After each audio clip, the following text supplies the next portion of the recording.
मया समा आश्वास विश्वास वेणुवादने परावर्तन स्निग्ध तरा विकृष्य माम।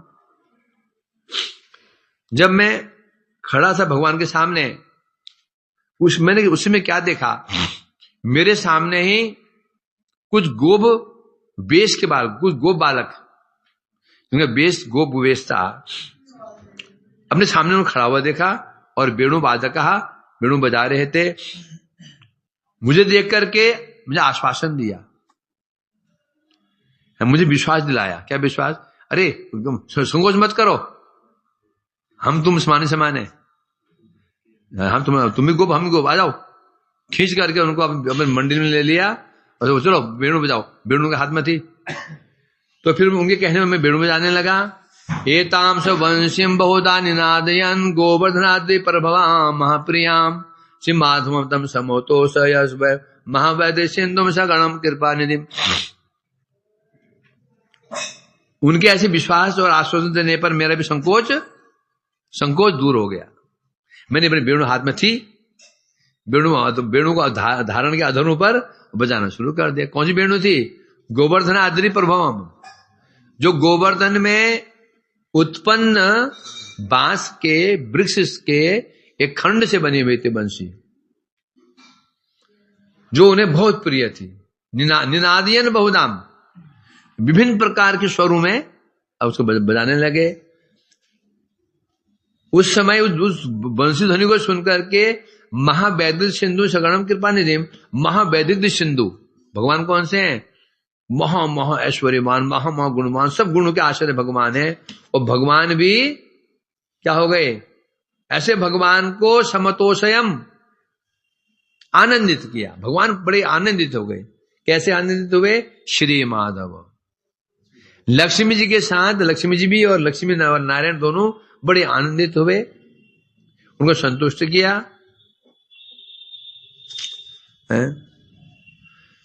ये इसी टीका चल लेती ना।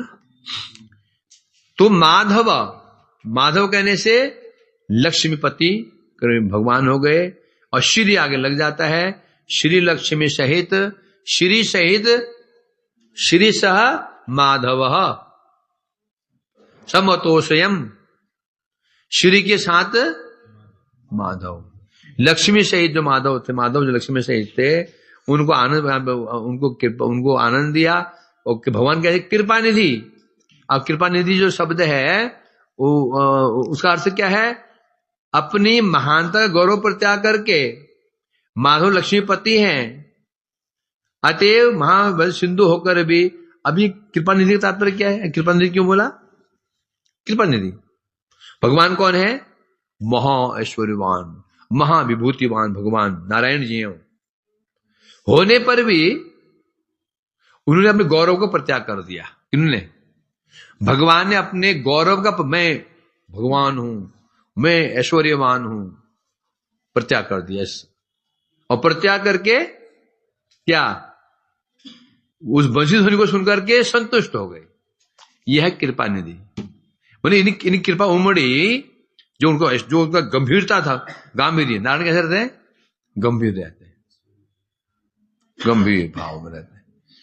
प्रत्याग कर दिया। कैसे प्रत्याग किया? मानो मुस्कुराते हुए, या फिर क्या बजाई? ताली, साधु साधु साधु, वाह वाह। इस प्रकार से उनका आनंद प्रदान, अपनी जो ऐश्वर्य प्रत्याग कर दिया, गौरव को प्रत्याग कर दिया। यही है कृपा निधि भगवान। कृपा निधि माने कृपा के सागर। बड़ी इतनी कृपा उमड़ी, अपन भगवान अपना ऐश्वर्य ही भूल गए। भूल करके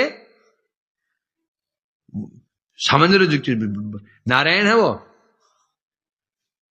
पहले बता दिया। क्या बोला उन्होंने? जब तुम सामने जाओगे तो तुम्हें नजर कहां होनी चाहिए? चरणों में होनी चाहिए। हाँ, यदि कोई तुम्हारे शरीर में कोई विकार भी होता है प्रेम का, छिपा लेना, उसको दिखाना नहीं। और साइड में खड़े होना, उनकी मुख्य मत देखना। तो मतलब क्या हुआ? भगवान कैसे, मतलब भगवान कैसे रहते हैं? नारायण कैसे रहते हैं? शांताकारम, शांत रहते, कोई मुस्कुराहट नहीं। कभी कभी भक्त मिल गए मुस्कुराए, गंभीर। कभी कभी लक्ष्मी जी को प्रयास कर लिया, कभी कभी नॉर्मली गंभीर, है ना। तो इसलिए कह रहे हैं तो सिद्ध हो गया। और यहां भगवान ने क्या कर दिया, गौरव को प्रत्याग कर दिया। प्रत्याग कर मुस्कुरा रहे हैं, हंस रहे हैं। तो इसलिए कह रहे हैं यहां पर, क्योंकि कृपा निधि का अर्थ क्या हुआ, एक अर्थ और है, कृपा का स्वभाव है थोड़े को भी बहु मानना। क्या उन्हें क्या बजाई कि बांसुरी बजाई, वकील बांसुरी बजाई, उस बांसुरी को सुनकर के बहुत प्रसन्न हो गए। बांसुरी क्या बताओ, तो बांसुरी बजाने क्या हुआ, थोड़ा सा कुछ किया उन्होंने, थोड़ा गुण दिखाया अपने बांसुरी बजाना, उससे संतुष्ट। एक कृपा निधि, थोड़े को ही बहुत मान लेना, थोड़ा किया बहुत मान लो, अरे वाह आपने ऐसा कर दिया। यथा कालम तत सर्वे निशरंतो महाश्रिय आज्ञया निर्गमा अनिच्छुम युक्ता मां बहिरानयन। यथा कालम, उसी समय, यथा कालम मतलब निशरंतो यथा कालम। अब उस कक्ष, जहां भगवान जहां इस खड़े हुए हैं उस कक्ष में, अब वहां से बाहर जाने का समय आया। शर्म निशरंतो, सभी उस कक्ष से बाहर निकल गए। महाश्री आ गया, निर्गमन इच्छु युक्त मां बहिरानी, सब तो निकल गए और मैं खड़ा हुआ था, मुझे पता नहीं कि बाहर क्यों जा रहे हैं। जब बाहर नहीं निकला तो महाश्री आ गया, महालक्ष्मी की आज्ञा से, अनिच्छु मेरी इच्छा ना रहने पर भी हैं, जो वहां सेवक थे उन सेवकों ने युक्त्या माम बहिरानयन, बड़ी युक्ति पूर्वक समझाकर मुझको बाहर ले आए। अनिच्छु, मेरी इच्छा नहीं थी बाहर जाने की। क्या हो गया, यात्री जा रहे क्या, अच्छा अच्छा।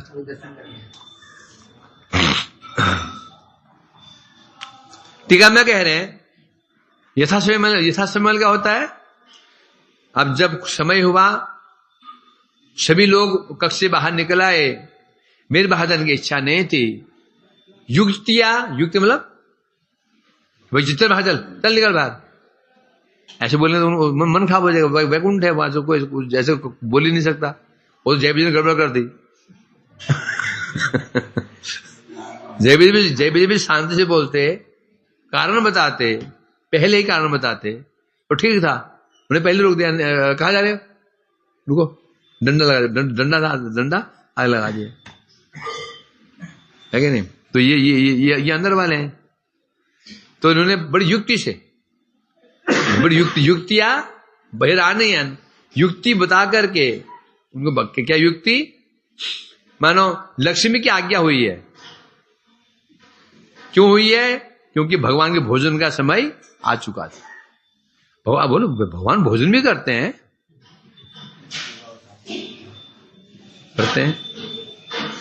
तो उनके भोजन का समय आ गया था, इसलिए जब भोजन का समय वहां तो कोई रहेगा नहीं है। ये लौकिक रीति होती है, जब कोई प्रसाद पाता है वहां कौन रहता है, गुरु जी प्रसाद पाते हैं बाहर निकल आते हैं, शिवा के रहता है, बस हो गया। तो नॉर्मली होता है ना, है। इसलिए कई लोग क्या बोलते, जब भोग लगता है तो मंदिर बंद कर देते हैं, पर क्यों बंद कर देते हैं, कई तो परिक्रमा नहीं करना, बल्कि भगवान प्रसाद पाने, तो भगवान की क्या समस्या हो रही, पाने दो उनको, हम थोड़ी छीन रहे हैं, बाहर परिक्रमा कर रहे हैं।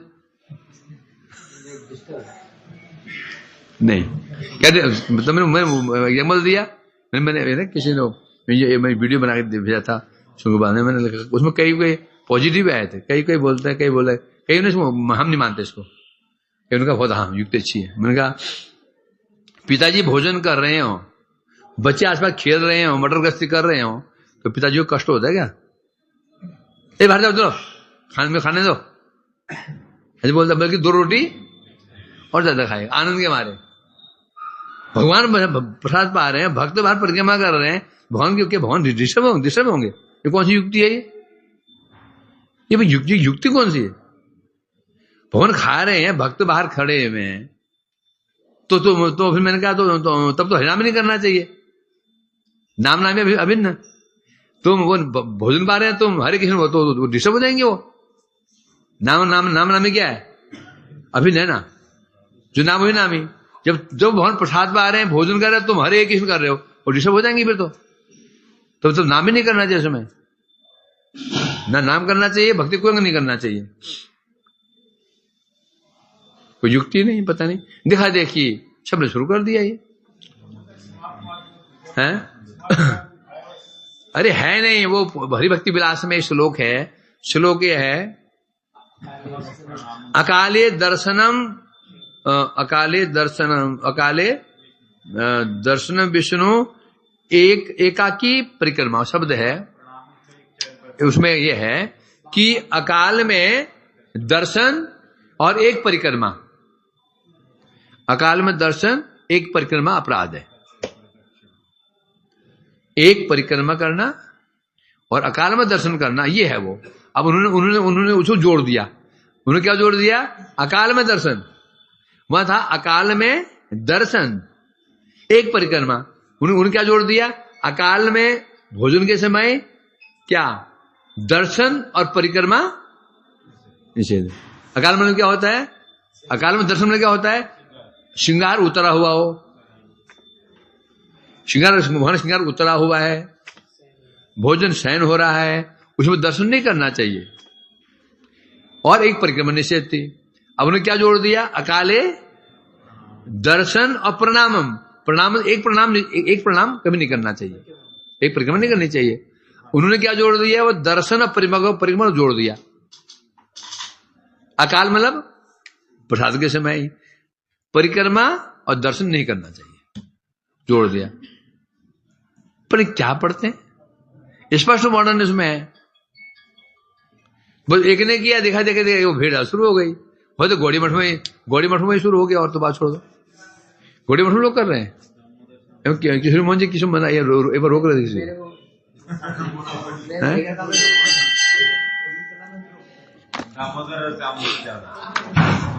अब नहीं। अब मेघाल में कई जगह चालू कर दे। मेघाल में शायद दामोदर शुरू कर दे। मेघाल में शाम से चालू कर दिया ना, चालू कर दे। नहीं पहले बंद करते। अच्छा, तो ये चालू कर दिया है। कैसा है?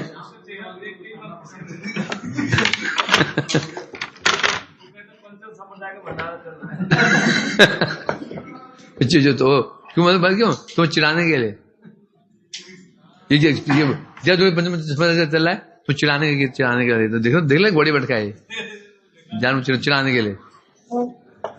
अरे मठ तो है ये, वो क्यों बोले पंचम मजा के आदमी।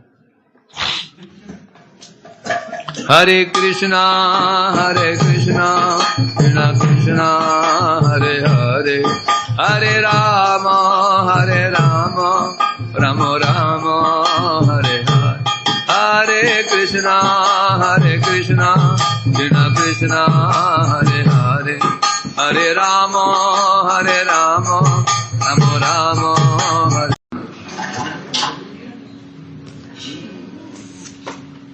हम अब पहुंचते वैकुंठ में, देखते वहां पर क्या हो रहा है। वैकुंठ में भगवान के महल के अंदर तो श्रवण किया हमने। गोपकुमार जी कह रहे हैं ब्राह्मण। उसके पश्चात कुछ समय के पश्चात जब भगवान के भोजन का समय हुआ तो सब लोग बाहर निकल गए। अनिच्छुम अपी, मेरी बाहर निकलने की इच्छा थी नहीं। तो सब लक्ष्मी जी के आदेश से मुझे सेवकों ने युक्तिया बाहर आनयन, युक्त मुझे बाहर कैसे बाहर लाए? युक्ति से, युक्ति कहने से समझा बुझा करके बाहर लाए। मैं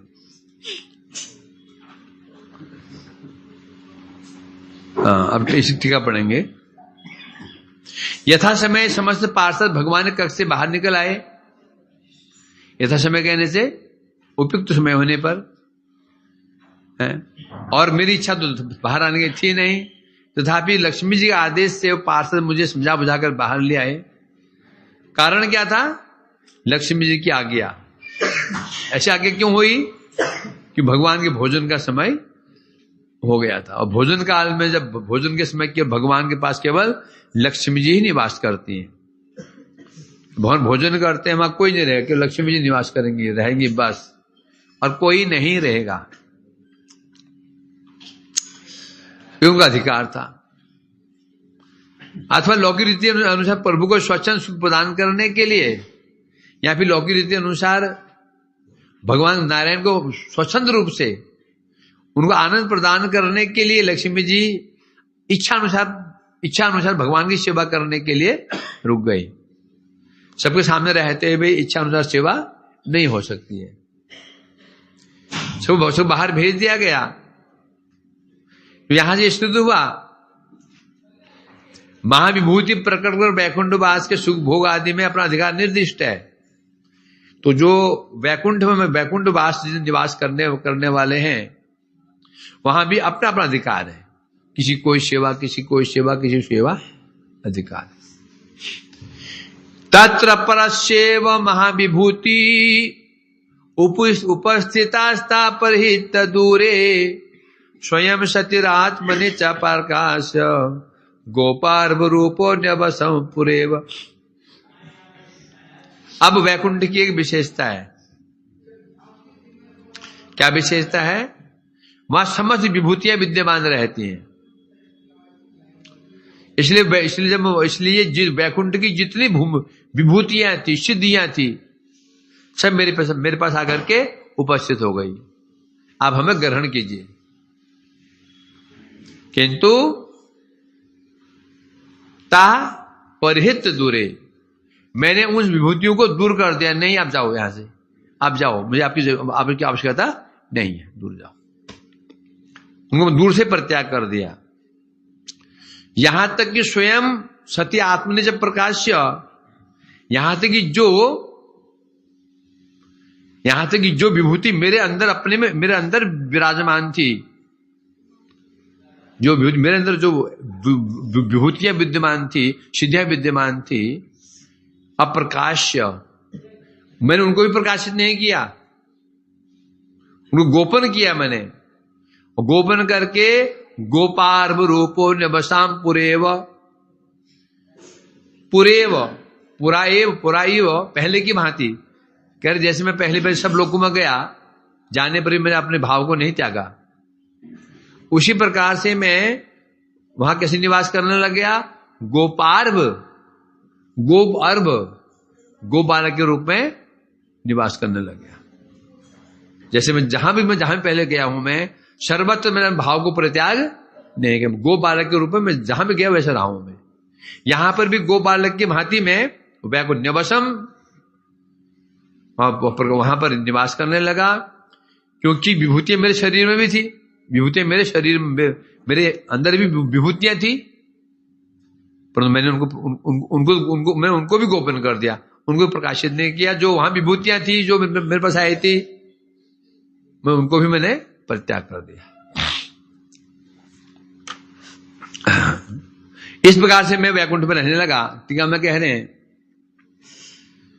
वैकुंठ वासियों के लिए स्वयं उपस्थित जिन विभूतियों के लिए, सिद्धियों के लिए सामान्य जीव बहुत चेष्टाएं करता है, बड़े बड़े कठोर साधन करता है, वो विभूतियां, वो सिद्धियां साक्षात रूप में वहां पर वैकुंठ वासियों के सामने उपस्थित रहती है, प्राप्त हो जाती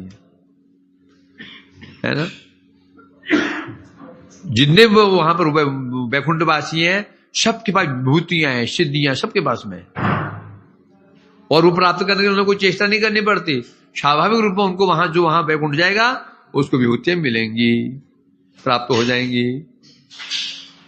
परंतु मैंने उन्हें ग्रहण नहीं किया, अपितु दूरे परिहृत्य, दूर से प्रत्याग कर दे। नहीं, दूर जाओ, थोड़ा दूर, वहां पे पास में बताओ, थोड़ा पीछे हटो,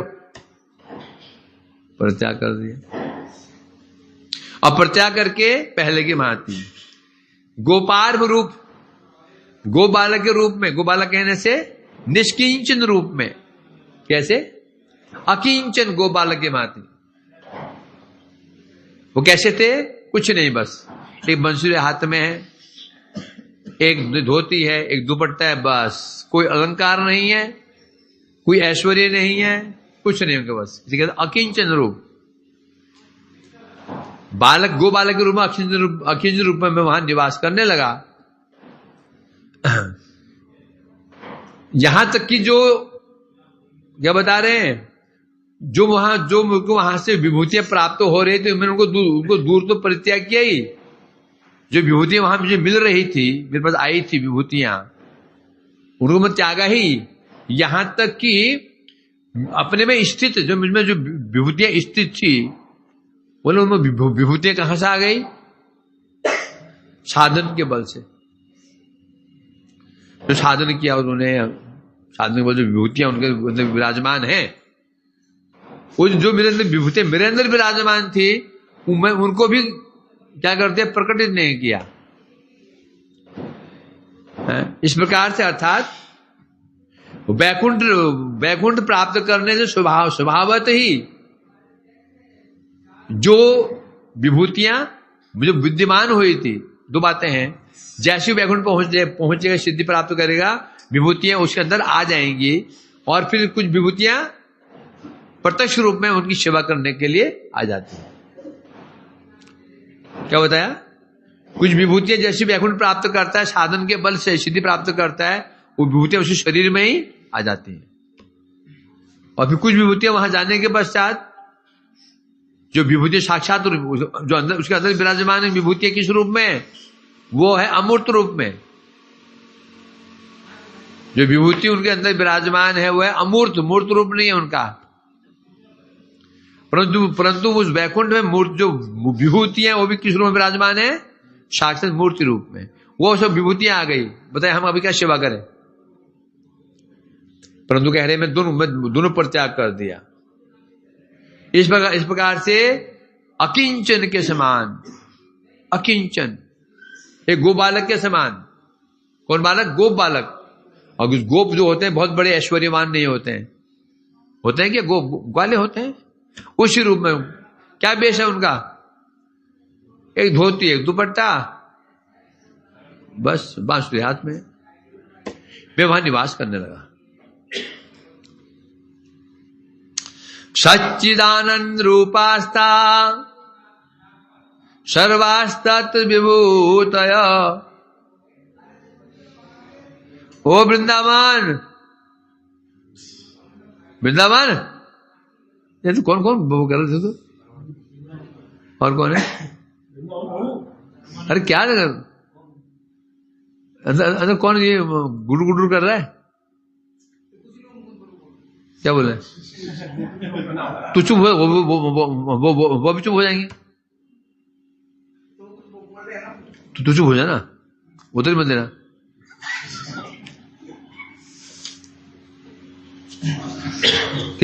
मुंह बंद करना तो चुप हो जाओ।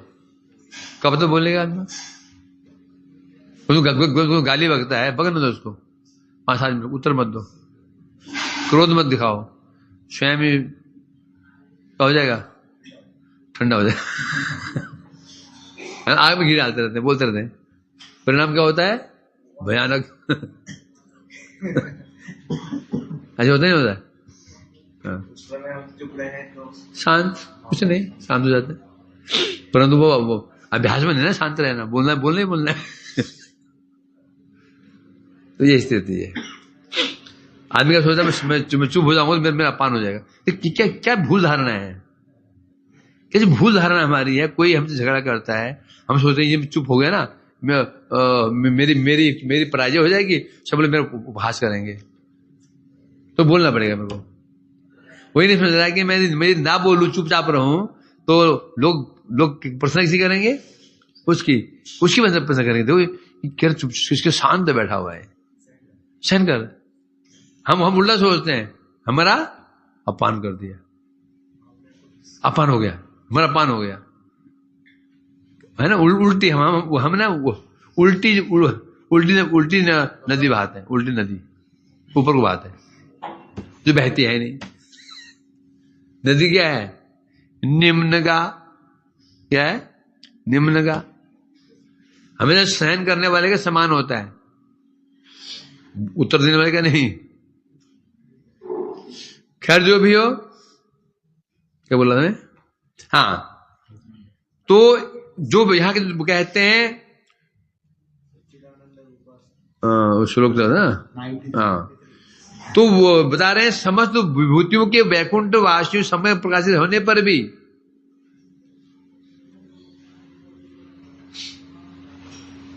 अच्छा बता रहे हैं वैकुंठ की विशेषता क्या है। नहीं ऊपर चल रहा था, अच्छा शुरू पढ़ रहा था, सच्चिदानंद रूपास्ता सर्वास्तत्र विभूतय स्वाधीना ही यथा कामम भयेव संप्रकाशिता। बता रहे अब संदेह आ गया यहां पर, वैकुंठ में भी यदि विभूति है तब तो समस्या खड़ी हो जाएगी। इस जगत में समस्या का कारण क्या है, विभूतियां, ऐश्वर्य, गुण। जगत में हमें जो कल्याण हो रहा है क्या कारण है, हमारे गुण, हमारा वैभव, हमारा ऐश्वर्य, यही हमको लेके डूब रहे हैं। गुण ही नहीं हो तो कैसे उछलोगे, एक को नहीं बैठे रहोगे, वो यहां लात पर हाँ जी ठीक है, वहां हाँ करते रहोगे। गुण है तो हमारी कीमत ही नहीं मठ में, हमारी कीमत नहीं होना, हमारी कोई वैल्यू ही नहीं है, बस सारा मठ में रहेंगे नहीं,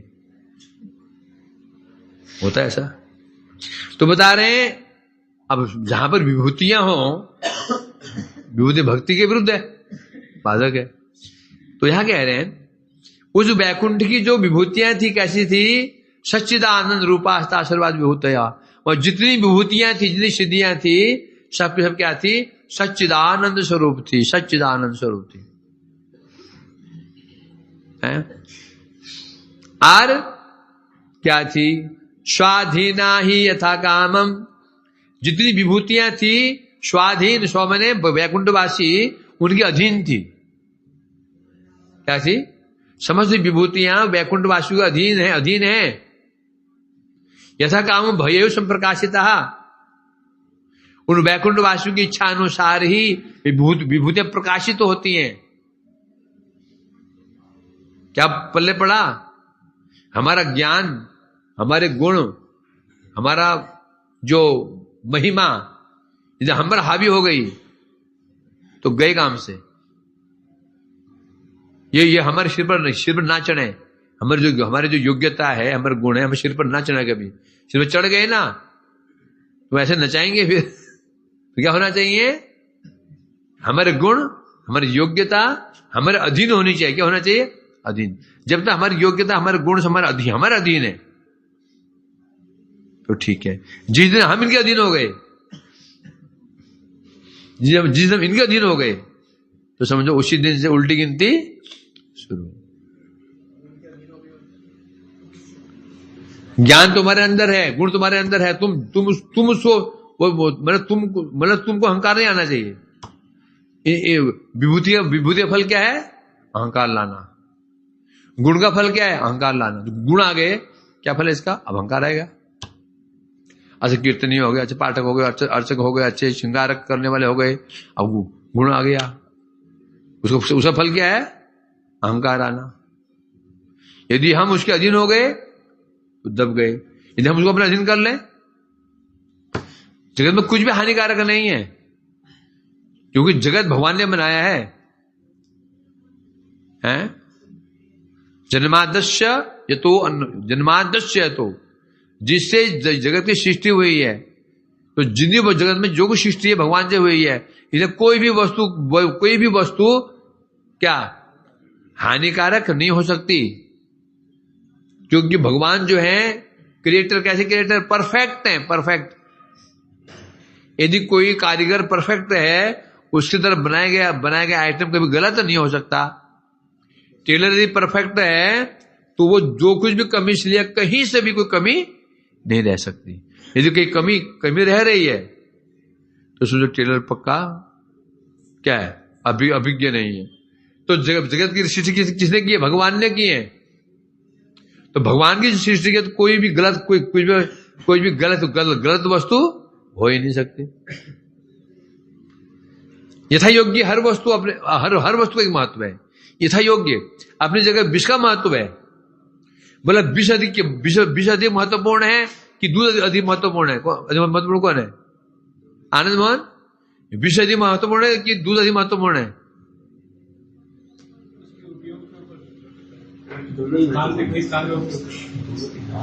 कहीं पर दूध की कोई कीमत नहीं है, दूध जीरो हो जाता है, वहां पर विष का महत्व हो जाता है। समझे कि नहीं? जहरीले कुत्ते, जहरीले चूहे घर में घूम रहे हैं, जो विषैले जंतु हैं, दूध पी के, दूध पियोगे तो और काट खाएंगे तुमको। वहां दूध क्या है? और दूध का महत्व बिल्कुल नहीं है। पहले महत्व किसको दोगे? वहां पर विष को। यथा योग्य, समझे क्या नहीं? क्योंकि विष ही हमारे लिए वो कीमती बन जाता है जब आवश्यकता होती है। तो गलत कुछ भी गलत कुछ भी ऐसी वस्तु नहीं है जो अनिष्ट कारक हो। हर जगह हर वस्तु का अपना एक क्या होता है? महत्व होता है। यथा योग्य स्थान पर अलग बात है। दूध लाख अच्छा हो, यदि 10 लगे हैं उसके लिए जहर है वो। दूध भगवान दूध की सृष्टि की, दूध अच्छा कि बुरा है? क्यों कभी देखा जाता है 10 तो उसके लिए दूध क्या है? जहर है, जहर 10 तो लगा दूध जहर है उसके लिए, है कि नहीं? तो इसलिए तो सिद्ध हो जाता है कि, और व्यक्ति स्वस्थ है तो उसके लिए दूध क्या है? अमृत है। तो इसलिए कह रहे हैं यहां पर हाँ तो जितनी विभूति चल रही थी भगवान की, जितनी विभूतियां हैं, विभूति का सीधा सा फल क्या है? अहंकार ले आना। गुण है, अहंकार आएगा। ज्ञान है, अहंकार आ जाता है। गुण आ गए, अहंकार आ गया। अच्छा अर्चक बन गए, अहंकार आ गया। श्रृंगार करने वाले अर्चक आ गया। रसोईया बन गए, अहंकार आ गया। पाठक बन गए, अहंकार आ गया। कीर्तन बन गया, अहंकार आ गया। धन आ गया, अहंकार आ गया। जन्म ऐश्वर्य शुद्ध शिभी एद मद मान पुमान, कहा है ना? श्रुत जन्म ऐश्वर्य शुद्ध श्री, इसके द्वारा जिनका मद बढ़ चुका है भगवान, ऐसे व्यक्ति आपको पुकार नहीं सकता। तो अब यहां कह रहे हैं वहां वैकुंठ में विभूतियां हैं, तब तो मुक्ति ठीक है, वहां को विभूतियां ही नहीं है। ऐसी विभूतियां हैं, तो फिर हम तो वहां जाने का लाभ क्या हुआ? यहां तो हम यहां विभूति छोड़ रहे हैं। तुमने क्या किया? विभूति को छोड़ा ना? नहीं छोड़ा? घर छोड़ा, बात और नौकरी, धन संपत्ति सब छोड़ दिया। और वहां तो वही चीज मिल रही है। तो प्रभु जो हम छोड़ करके आए हैं वहां मैंने बेटा वहां से इससे 10 गुना मिले, वहां से 10 गुना मिलेगा, तो जाना ही नहीं उधर। जो हम छोड़ा है और वही तो मिल रहा है। यहां कह रहे नहीं, यदि भी सही बात है, जड़ीय गुण, जड़ीय योग्यता, जड़ीय वैभव जो भी है, सीधा फल इसका अहंकार। हो ही नहीं सकता है। हमारे गुण आ जाएं। कौन से गुण? अपनी चेष्टा से, जो गुण हमारे अपनी चेष्टा से आए हैं, चेष्टा से पांडित्य आ गया, चेष्टा से हमने कीर्तन सीख लिया, चेष्टा से हमने श्रृंगार, चेष्टा से हमने जो सीख लिया, उसका सीधा हो नहीं सकता कि अहंकार ना आए। हाँ, भक्ति के बल से आता है, भक्ति के द्वारा से ज्ञान प्राप्त हो गया, गुण आ गए, उनसे अहंकार कभी नहीं आएगा। जो चीज हम चेष्टा से प्राप्त करते हैं ना, अहंकार आ ही जाता है। परंतु वैकुंठ में जो विभूतियां, ये विभूति कैसे? सच्चिदानंद रूप है, सब सच्चिदानंद स्वरूप है। सच्चिदानंद स्वरूप, शुद्ध सत्व स्वरूप है। वहां पर न रजोगुण है, न तमोगुण है, न सत्वगुण है। यहां तक कि बता रहे हैं, स्वाधीना यथा काम, वैकुंठ में वैकुंठ वासु के पास बड़ी बड़ी विभूतियां हैं, बड़ी बड़ी सिद्धियां हैं, परंतु वो विभूतियां उनके अधीन रहती हैं। जब चाहेंगे यूज करेंगे उसको, जहां कहेंगे यूज करेंगे, है कि नहीं? हमारे पास कुछ धन आ गया, अब बात होती है, देखो खूब हमें 2-4-5 लाख जेब में पड़ा हुआ है, अब धन हमारे अधीन है, हम धन के अधीन है, पता चल जाएगा। जा रहे थे रास्ते में कोई रेस्टोरेंट देखा, वहां उसको घुस गए, तो तुम रेस्टोरेंट में कौन लेकर गया? तो धन हम पर हावी हो गया। सब कुछ 5 लाख जेब पड़ा हुआ है, रेस्टोरेंट में गए, वहां से बस एक 250 ग्राम लड्डू खरीदे, 250 ग्राम के लड्डू, केवल बूंदी के लड्डू खरीदे ठाकुर जी सेवा के लिए। ना यहां देखा ना वहां देखा, यहां क्या हुआ? तुम धन में हावी हो गए। घुसे ब्रजवासी दुकान में और लड्डू के लड्डू ले पेड़े, बोलो भाई ये कंजूस के लक्षण है, नहीं होता। तो तुम हावी हो गए। तो कभी तो धन जो है हम पर हावी नहीं होना चाहिए, धन है ऐश्वर्य हमारा अधीन होना चाहिए। वो बता रहा हूं, वैकुंठ में विभूतियां बहुत सारी हैं, तो समस्त विभूतियां स्वाधीनाम ही यथा कामम, स्वाधीन है। किनके स्वाधीन? किसके अधीन है? वैकुंठ वासु के अधीन है।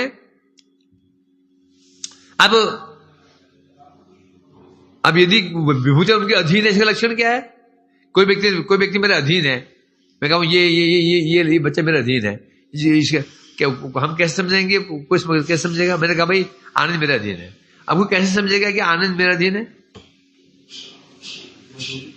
क्रियावशतः मैं जहां कहूंगा ये वही लगे, चल वहां चला जाएगा, यहां आ जा, यहां एक कर वो कर, अर्थात जैसे मैं कहूंगा ऐसे करेगा, तो समझो अधीन है। मतलब ये इसे कह रहे हैं वैकुंठवासी हैं, उन्हें विभूतियां होती है, यथा काम भवेयुः संप्रकाशिता, जैसी जैसी वो इच्छा करते हैं विभूति वैसी कार्य करती है। विभूतियां उनके इच्छानुसार प्रकाशित होती हैं, विभूतियां उनके हावी होनी हो जाती है, बल्कि उनकी इच्छानुसार विभूतियां प्रकाशित हो जाती हैं। मुझे ये करना है, ये चाहिए तो मिल गया, ये सेवा करने से ये मिल गया। ठीक है, मैं कह रहे हैं उस वैकुंठ की विशेषताएं एक समान रूप में परिवर्तित होती हैं। जो वैकुंठ की विशेषताएं सब एक समान है। एक समान कहने से सब की सब वस्तु में सच्चिदानंद, परिकर सच्चिदानंद, वस्तु में सच्चिदानंद, विभूति सच्चिदानंद, सब कुछ एक समान कहने से सब सच्चिदानंद वस्तु, सब चिन्मय वस्तु में है, ये श्लोक कह रहे हैं। अर्थात जड़ वस्तुएं नहीं है। जगत की विभूति जड़ होती है। रसगुल्ला भी तुम्हारे पास चल करके नहीं आएगा चल करके? क्यों नहीं आएगा? जड़ है, वो चल ही नहीं सकता। गाड़ी तो तुम्हें पहुंच जाएगी, गाड़ी बस स्टैंड में खड़ी भी है, तुमने इच्छा की गाड़ी आ जाए, पहुंच जाएगी तो आ जाए। आगे तो क्या करोगे? भाग जाओ भूत जान करके। गाड़ी स्टार्ट अपना पहुंच गई, धर करते करते रुक गई, क्या गाड़ी बैठेगा? हैं विजय बैठेगा? गाड़ी बैठेगा? गाड़ी फिर मैं अभी बात कर रहा हूं, आने समय ऐसे हो जाएगा, बिना पैसे खर्च किए ऐसे हो जाए, मेरा पैसे खर्च किए, फिर वही मूर्ख वाली बात कर रहा है। एडवांस बन भी गया तो पैसे खर्च करना हो जाएगा? तूने पैसे भी खर्च नहीं किया, नॉर्मल गाड़ी है,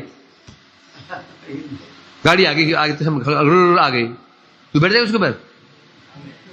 नंद किशोर जी कोई भूत बैठा हुआ है, क्या भूत का आवेश हो गया, आ गया इधर, आ गया तो क्यों समझ जाओगे कि गाड़ी में भूत का आवेश आ चुका है, भूत घुस गया इसके अंदर, ये समझोगे ना? है क्या फ्री में आ जाएगा? तो फ्री में मिल जाए, वो अर्थी बैठ जाएगा उसके बाद।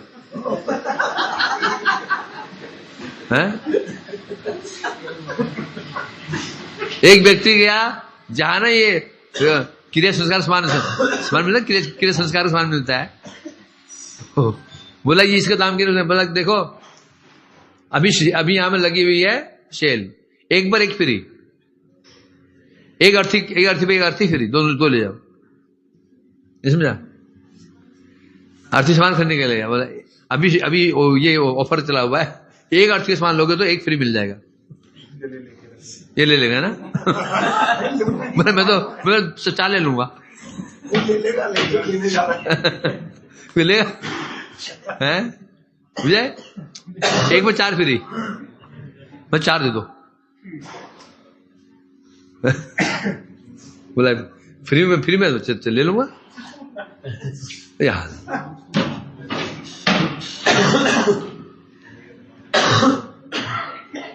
ये फ्री के चक्कर में सब चौपट हो रहा है। फ्री है ना, फ्री हो रहा है, ये लफड़ा है। फ्री मैंने खतरा। तो इसलिए कह रहे हैं यहां पर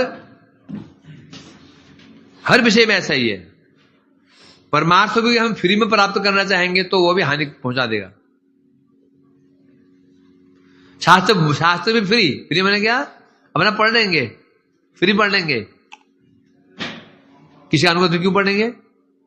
सेवा करो, उसका अनुगत्य करो, सेवा करो, उसके गालियां खाओ, क्या अपना पढ़। शास्त्र वही तो पढ़ लेंगे, होगा? बिल्कुल नहीं होगा। फ्री का संपत्ति के फ्री का सिस्टम कहीं पर भी नहीं है। तो क्यों पे करना पड़ेगा? धन पे करो या एनर्जी पे करो, एनर्जी सेवा करो। पढ़ने पाते हैं ना सेवा, या फ्री का चक्कर नहीं है। फ्री का चक्कर नहीं है, फ्री में कुछ नहीं मिलता। यहाँ तो धन यहाँ पेमेंट पे करते हैं या फिर एनर्जी पे करते, नहीं करते क्या? पहले जमाने में लोग क्या शीशी, अब तुम पे नहीं कर रहे हो, यहाँ रह करके झाड़ू कर रहे हो, पोछा लगा रहे हो, बर्तन मांज रहे हो, ये तो रसोई बना रहे। अभी कम से कम होटल में जाए तो कम से कम उसको 10,000 रुपये मिल जाएगा, है ना? 10,000। बल्कि यहाँ उसको ज्यादा मिल रहा है। वहां पर रहने का खर्चा भी अलग लगेगा। रहना फ्री, खाना फ्री, प्रणाम फ्री, प्राण में फ्री। तो इसको कभी यहाँ 20,000 रुपये ले रहा है ना? 20,000 मिल रहा है, 20,000 मिल रहा है। हाँ बोलो, एडवांटेज लो। तो इसलिए कह रहे हैं यहां पर वहां क्या विशेषता है बता रहे हैं। वो विभूतियां क्या करती हैं? इच्छा अनुसार जो मालिक है, जो पार्षद भगवान का है, उसने इच्छा की, इच्छा करते वो विभूति स्वयं काम करना शुरू कर दिया। विभूति ने उसको कर, जो वो विभूति स्वयं उसके पास आकर के उपस्थित हो गई। तो जहां लगाएगा वो शिवक है ना, बस शिवक होता है। शिवक, वो शिवक किससे क्या होगा? जहां हम कहेंगे वही करेगा वो। इसलिए कह रहे हैं यहां पर, अर्थात अपनी इच्छा अनुसार विभूतियां स्वयं प्रकाशित हो जाती। जैसी उसकी इच्छा हुई, मुझे ये सेवा करनी है, वो सेवा के अनुरूप विभूति थी, स्वयं प्रकाशित हो गई। हाँ जी, क्या करना बताओ? ये काम करो है। एक टीम में पहले हम देखते थे, एक सीरियल आता था, वो जिन्न का आता था। बहुत बड़े घर में थे। नहीं, वो एक जिन होता, लंबा सा जिन। नहीं, एक वो बच्चा था, जिन होता था। तो आज सामने क्या चाहिए, जो क्या सामने आ जाए, जिन कहते हैं। हाँ, अलादीन चिराग था। हाँ, वो जो कुछ के हो जाए वो सामने आ जाए, वो कुछ भी करे, ऐसे ही। इसलिए कह रहे हैं यहां पर, तो तात्पर्य यह हुआ, विभूतियां जो वैकुंठ की विभूतियां हैं, वो विभूतियां अनियंत्रित नहीं है। वैकुंठ वासियों के अधीन है, वो नियंत्रित है। ये नियंत्रित है, कोई समस्या नहीं है। गाड़ी चल रही है 110 पे चल रही है, नियंत्रण में है तो कोई खतरा नहीं है, कोई खतरा नहीं है। यदि नियंत्रण में नहीं है तो खतरा, मरोगे। वह धन भी ऐसा ही है, खूब धन है, नियंत्रण में है, कोई समस्या नहीं। ज्ञान है, बहुत ज्ञान, शास्त्र ज्ञान है, बहुत ज्ञान तुम्हारे अंदर है, नियंत्रण में है, कोई खतरा नहीं। वो ज्ञान तुम्हारा हित ही करेगा। यदि ज्ञान अनियंत्रित हो गया, तुम नियंत्रण नहीं कर पा रहे हो, वो ज्ञान फिर मारेगा। वो वैकुंठ में ऐसा नहीं है। वैकुंठ में चाहे वो ज्ञान हो, चाहे वो बल हो, चाहे ऐश्वर्य विभूतियां हो, सब सच्चिदानंद स्वरूप हैं, जड़ कोई भी नहीं है। और विशेष रूप से क्या है, उन वैकुंठ वासियों के अधीन है वो। उन्हें इच्छा मात्र करनी है, इच्छा मात्र करते ही वो विभूति अपना प्रकाशित हो जाती है। वस्तुतः सिद्ध हो गया, वस्तुतः उन वैकुंठ वासियों में वो विभूति रहने पर भी प्राकृत विषय से कोई दोष उत्पन्न नहीं होता। इस जगत में क्या होता है, विभूतियां मिल गई, उसका क्या होता है, विषय संग दोष। किसी को ज्ञान हो गया, ज्ञान प्राप्त हो गया, ज्ञान का दोष हो गया, अहंकार आ गया। बल प्राप्त हो गया, बल का संग क्या उसने, अहंकार आ गया, आता ना। परंतु उस वैकुंठ वासियों में समस्त विभूतियां विद्यमान रहती हैं, परंतु प्राकृत विषय संग जैसा दोष उत्पन्न नहीं होता। माने और विभूतियों से कभी उनमें अहंकार उत्पन्न नहीं होगा, कभी अहंकार उत्पन्न नहीं होगा, ईर्ष्या नहीं होगी, द्वेष नहीं होगा। ये विभूति हमारे जगत में हमारा जो ऐश्वर्य है, ये ऐश्वर्य से क्या होता है, अहंकार आ जाता है, क्या हो जाता है, ईर्ष्या आ जाती है, द्वेष आ जाता है। आता नहीं आता है?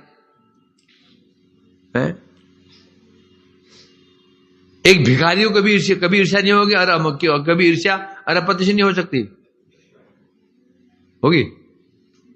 एक रिक्शा चालक को कभी ईर्ष्या होगी BMW गाड़ी वाले से, हो सकती ईर्ष्या? नहीं होगी ईर्ष्या। क्यों ईर्ष्या नहीं होगी? कोई सच मानता ही नहीं। हाजी के पास गाड़ी है, वो कौन सी गाड़ी है, वैगनोर है उसको हो सकती है।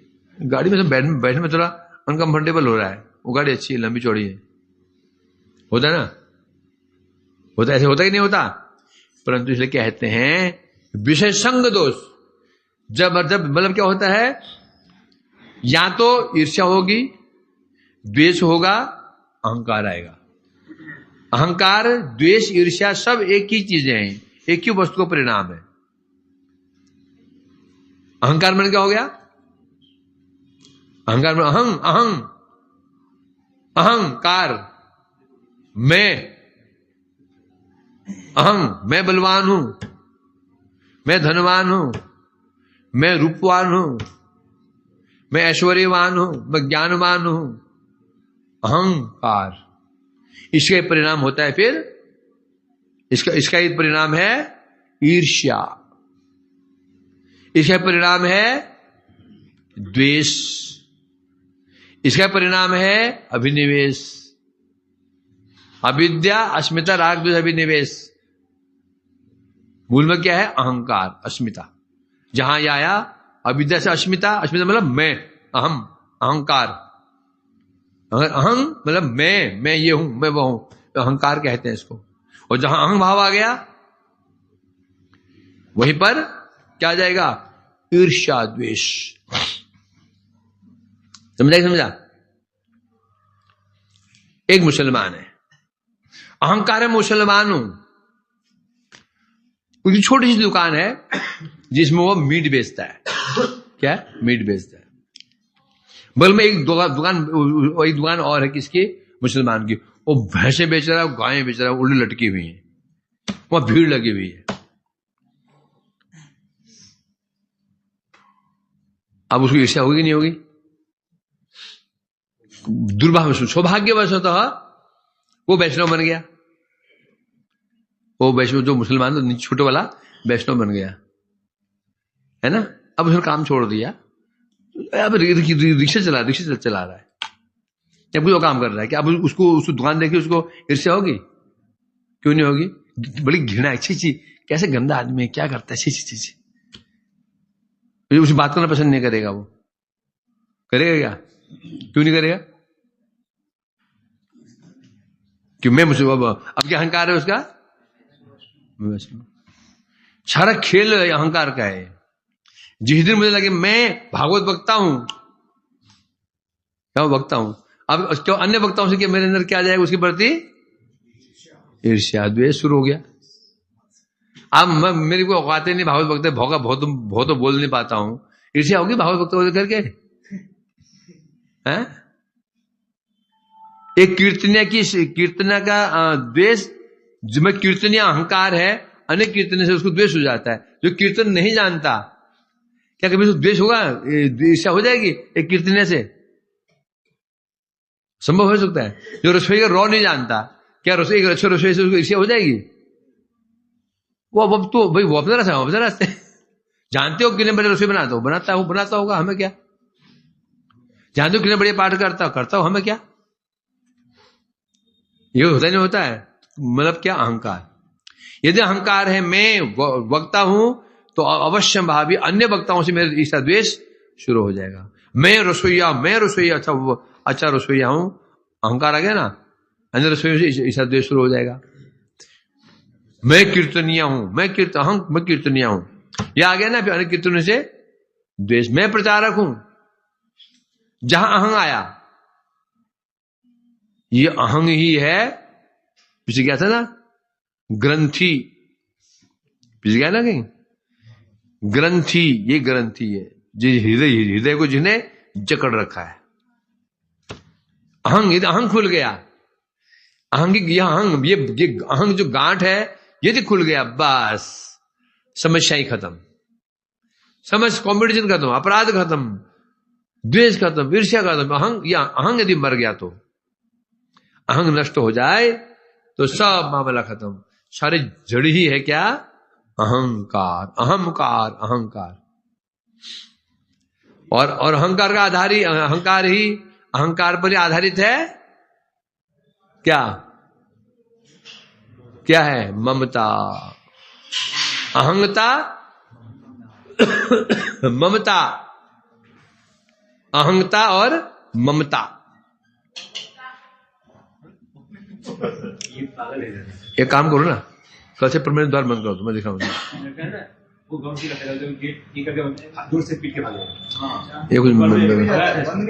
हाँ, तो अब तुम ना कल से परमानेंट को बंद कर दो उसको। कल से पार्सल में बाहर लिख दो कि हो जो वक्ता हो आते हैं लोग, वहां घूम के आए, 1 घंटे पार्टी को, ये बच्चे डिस्टर्ब करते हैं, कब बंद कर दो उसको, समझा कि नहीं? ये कौन 1 घंटा बंद रहेगा? ये पाठ शुरू होते बंद।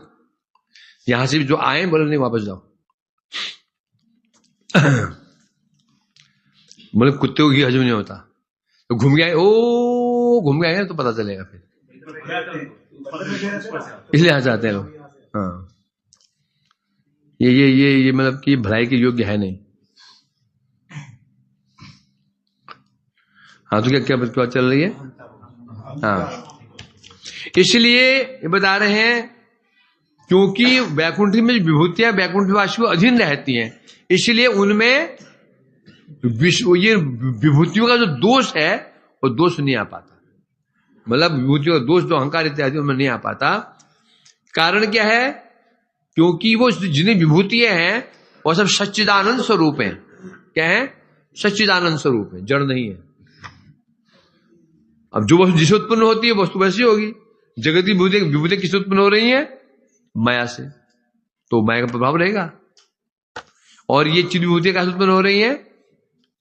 चित शक्ति से, जो भगवान पूर्ण अनुकूल है। माया शक्ति भगवान के क्या है? अनुकूल नहीं है, भगवान प्रतिकूल है वो।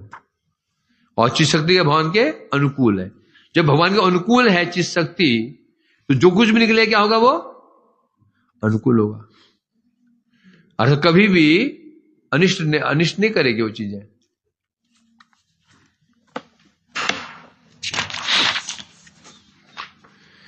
इत्थं तु वैभव अभावे वैभवं वैभवपि च किंचनत्व घटते वैकुंठे तत् स्वभावतः। इसलिए कह रहे हैं आप, इत्थम, इस प्रकार से, तू वैभव अभावे वैभव वैभव वैभव वैभव पिचा।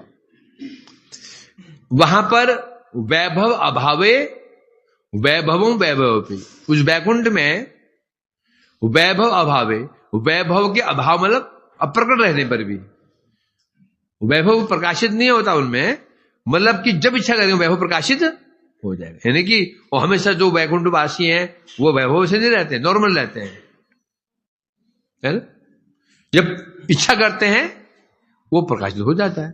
तो बता रहे हैं जो इसलिए जो वहां वैकुंठ वासी हैं वहां वैभव अप्रकट रहने पर भी वैभवम वैभव,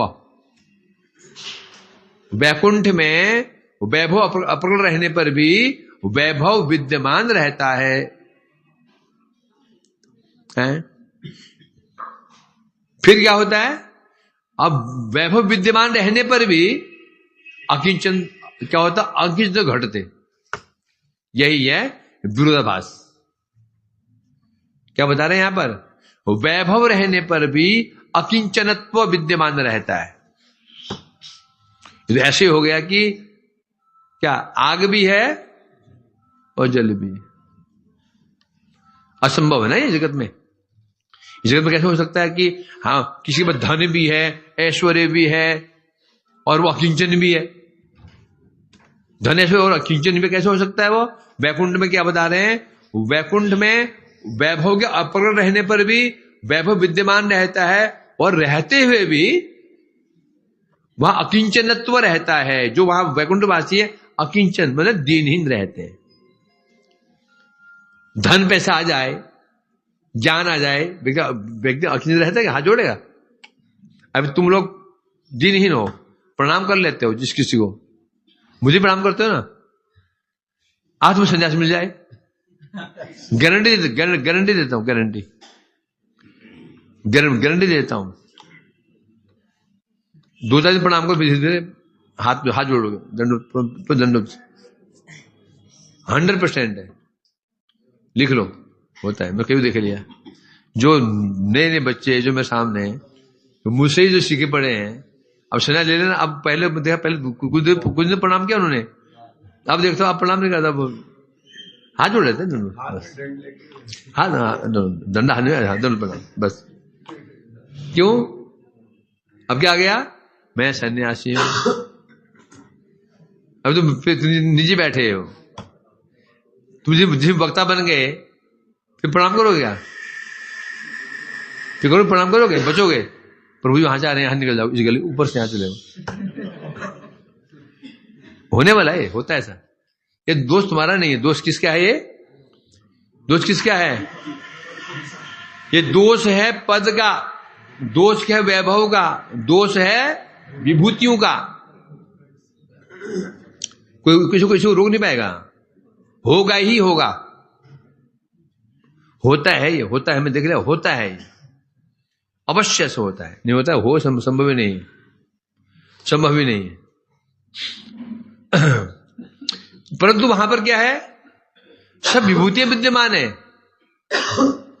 होने पर अकिंचन तो है, सब अकिंचन है, दीनहीन है।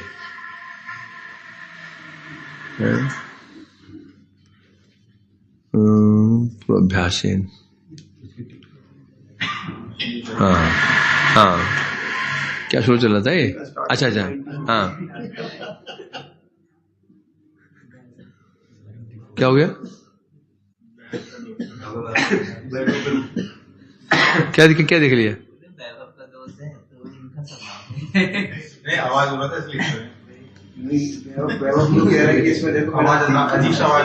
पहले इसको देख ले, सुबह किशन को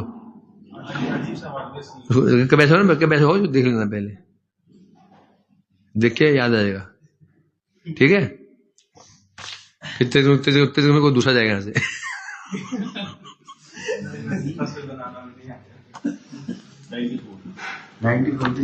समझा क्या नहीं? इसलिए कह रहे हैं यहां पर, यही वैकुंठ लोक का असाधारण स्वभाव है। क्या? वैकुंठे तत्स्वभावतः घटते। वैकुंठ का ये स्वभाव है वहां विभूतियां रहने पर भी, जिनके अंदर विभूतियां हैं वहां निश्चिंतत्व रहता है, दीनता रहती है, ये विशेषता है। इसीलिए वैकुंठ है वो, कुंठा धर्म नहीं है। वहां कुंठा धर्म नहीं है। गुरु जी कितने श्रेष्ठ हैं, भगवान के पास कितने श्रेष्ठ हैं, है ना। हनुमान जी कितने श्रेष्ठ हैं, हनुमान जी कितनी विभूतियां हैं, कैसे रहते हैं, दीन रहते हैं। तो इसलिए कहा जा रहा है, इस प्रकार से टीका में कह रहे हैं, वैकुंठ में वैभव प्रकट रहने पर भी, वैकुंठ वैभव के अभाव में भी सब वैभव विद्यमान रहते हैं। यदि भी वैभव प्रकट नहीं है, सपोज एक शेठ जी हैं, लाला जी हैं, अरबपति, आपके बाहर घूमने के लिए जेब में पैसा नहीं, पैसा ना रहने पर भी अरबपति है कि नहीं, पैसा नहीं है तो अरबपति हैं वो, एक फोन करे पैसा आ जाए। तो वैकुंठ में जितने वैभव ये नहीं सब वैभव लेके घूम रहे हैं, नहीं, जो क्या बोलते हैं, कैसे रहते हैं, अकिंचन रहते हैं। अकिंचन मतलब सामान्य रूप रहते हैं, होने पर भी उनके अंदर पूर्ण विभूतियां विद्यमान है। जब कोई कार्य करना होता है तो वो विभूति को फिर करते नहीं, विभूति स्वयं प्रकाशित हो जाती है। वो इच्छा करेंगे मुझे ये काम करना है, विभूति प्रकाशित हो गई। अर्थात वहां पर दोनों बातें आ गई, अर्थात वहां के वासियों में अकिंचनत्व की हानि नहीं होती, वैभव रहने पर भी, इतने वैभव रहने पर भी उनके जो अकिंचनत्व है उसमें कभी हानि नहीं होती, अर्थात कभी अहंकार नहीं आता, कभी उनकी दीनता नष्ट नहीं होती। क्यों? क्योंकि वो विभूतियां कैसी हैं, सच्चिदानंद स्वरूप हैं। वैभव और अकिंचनता दोनों विद्यमान रहते हैं, क्योंकि वैकुंठ सच्चिदानंदमय है, इसलिए वहां जो वैभव है वो भी सच्चिदानंद है, और वैकुंठवासी है वो भी सच्चिदानंद है। वैकुंठ में सच्चिदानंद, वैभव सच्चिदानंद, और वासी भी सच्चिदानंद है। किसी में भी ये जड़ गुण नहीं है, तो कहां से अहंकार आएगा? क्योंकि सच्चिदानंद रूप होने के कारण वैभव और अकिंचन अर्थात अभिन्न है। वैकुंठ में वैभव और अकिंचनता क्या है? अभिन्न। वैभव और अकिंचनता अभिन्न, दोनों में कोई भेद नहीं है। ठीक है, कैसे संभव है? अकिंचनता और वैभव दोनों एक कैसे हो सकते हैं? जब वैभव है वो अकिंचनता नहीं है, अकिंचनता है तो वहां वैभव। अकिंचन किसे कहते हैं जगत में? जिसका कुछ नहीं है, अकिंचन है, तो मतलब वैभव नहीं है ना। वैभव है उसको अकिंचन कैसे अकिंचन है कहेंगे ना? संभव है क्या? अकिंचन भी है वैभव भी है, हो सकता है? यहां संभव नहीं है, वैकुंठ में संभव है। वैभव रहने पर भी अकिंचनता उनके अंदर, सब कुछ रहने पर भी अकिंचन रहते हैं। क्यों? तात्पर्य क्या है? मेरा है, अहंग और मम नहीं है, मैं पार्षद हूं, मैं ऐश्वर्यवान हूं, वो यही नहीं है, तो बात खत्म हो गई। धनवान होने पर भी यदि धनी अहंकार नहीं है तो क्या धनी है? वो निष्किंचन है। इसलिए वैकुंठ में वैभव अकिंचनता दोनों एक साथ रह सकती है। अब बोले ऐसा संभव कैसे हो सकता है कि वैभव विभूति वैभव भी है और अकिंचनता भी है? कैसे हो सकता है? बता रहे हैं, वैकुंठ लोक का ये असाधारण स्वभाव होता है, इस जगत में संभव नहीं है। अथाह वैभव हो, धन संपत्ति हो, बड़े बड़े बंगले हो, बड़े कारखाने इत्यादि इत्यादि हो, और अकिंचन हो जाए, वो संभव नहीं है। कहीं ना अहंकार रहेगा, है ना। परंतु वैकुंठ में ऐसा नहीं है कि वैकुंठ का स्वभाव है कि वहां पर वैभव युक्त होने पर भी अकिंचनता रहती है, अकिंचन रहने पर भी वैभव रहता है।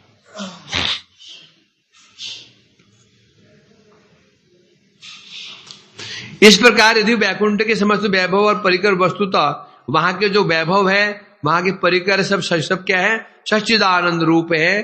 तो सब क्या है? सब समान धर्म युक्त हैं, समान धर्म, सब धर्म मतलब स्वभाव समान है, सब सच्चिदानंदमय है। परिकर सच्चिदानंदमय, चिन्मय, वैभव चिन्मय, वैकुंठ चिन्मय, सब एक धर्म युक्त हैं। तथापि विभिन्न प्रकार से भगवान की सेवा द्वारा प्राप्त विचित्र भजन, हाँ, सब सच्चिदानंद होने पर भी भगवान की सेवा कैसे हो रही है? भिन्न भिन्न प्रकार से हो रही है। जब भिन्न प्रकार से हो रही तो उससे भजन आनंद में कैसे प्राप्त होगा? विचित्र विचित्र।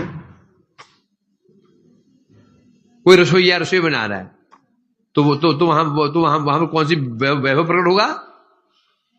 क्या? रसोई बनाने का वैभव। और रसोई बनेगी, भगवान पाए भोजन प्रसाद पाएंगे, भोजन करेंगे, अलग आनंद हो गया। कोई भगवान को चावल ढुला रहा है, ये वैभव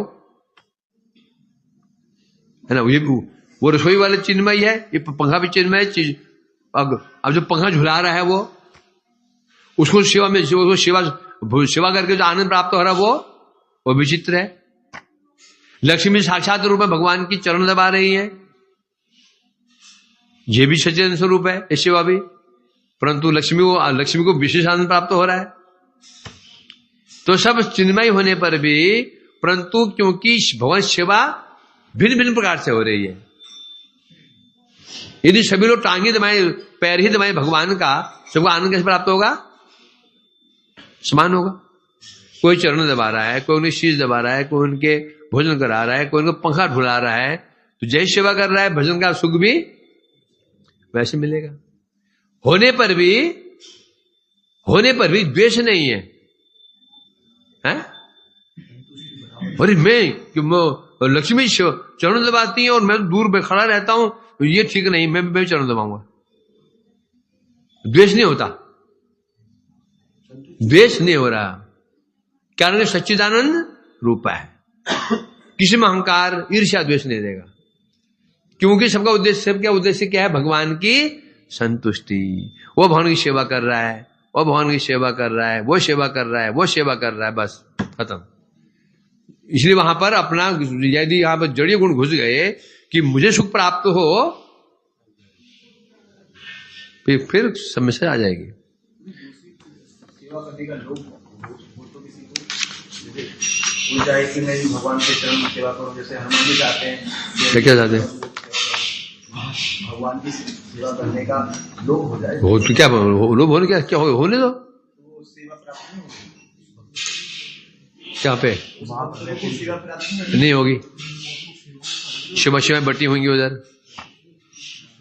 ये गुरु एक सेवक होता है, एक रसोई बनाता है, वो सेवक बनाता है, और एक होता है गुरु जी के पर्सनल सेवा कार्य करता है, समझे कि नहीं? परंतु विशेषता क्या है?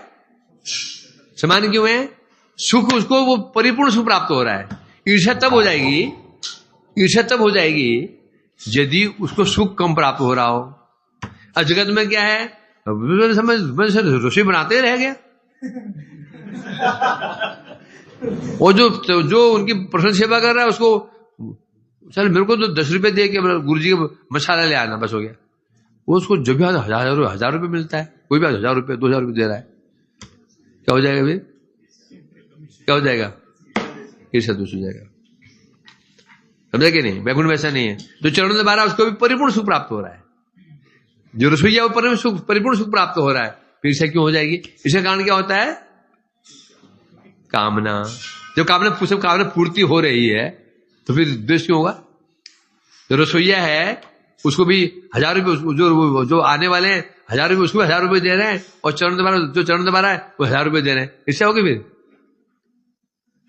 होगी? नहीं होगी, पर ऐसा होता नहीं। तो वहां क्या विशेष है? वहां पर क्या सभी अपनी सेवा से संतुष्ट हैं, यही है सच्चिदानंद रूपता है।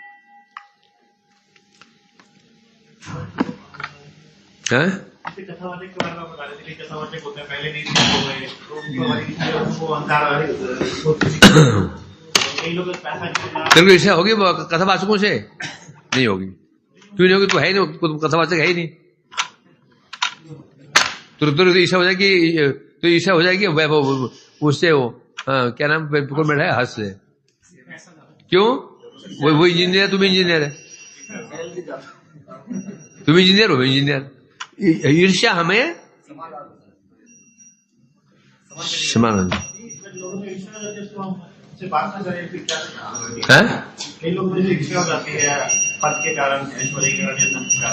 समस्या है, ईर्ष्या दूर करने बात करनी चाहिए। हरे कृष्णा कृष्णा कृष्णा हरे हरे, हरे राम राम राम हरे निताय गौर हरि बोल हरि बोल हरि बोल हरि बोल गौर हरि बोल हरि बोल। ये टाइम क्या हो गया?